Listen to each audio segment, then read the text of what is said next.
যেତେବେଳେ ଭଗବାନ ମର୍ଯ୍ୟାଦା ପୁରୁଷୋତ୍ତମ ପ୍ରଭୁ ଠାକୁର ସେତୁ ବନ୍ଧବାନ୍ଧି ଲଙ୍କାପୁରକୁ ଯେତେବେଳେ ଗମନ କଲେ ଲଙ୍କାପୁରକୁ ଯିବା ପରେ ପରେ ପ୍ରଥମରେ ତାର ସୈନ୍ୟ ସମ୍ବନ୍ଧ ମରିଲେ। ପ୍ରଥମରେ କିଏ ମଲା?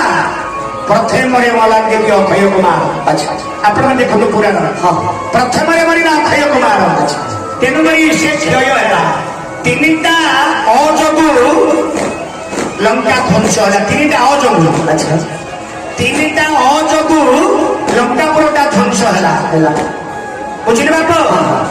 ପ୍ରଥମରେ ଯେତେବେଳେ ଅଙ୍କୁରାରୋପଣ କରିବା ପାଇଁ ଗଲେ ମଧୁବନକୁ ସେଇ କୁରୋପଣ ହେଲା। କାହିଁକି ନା ଗର୍ଭବାସ ଥିଲେ କିଛି ମଙ୍ଗଳ କୁରୋପଣଟା ହେଇଗଲା। ସେଇଠି ଗୋଟେ ଅଗଲା କୁରୋପଣ ହେଲା। ସୀତାମାତାଙ୍କୁ ନେଲେ ଅଶୋକ ଗଛ ମୂଳେ ରଖିଲେ। ସେଠି କଣ ହେଲା? ଶୋକ ହେଲା। ଅଶୋକ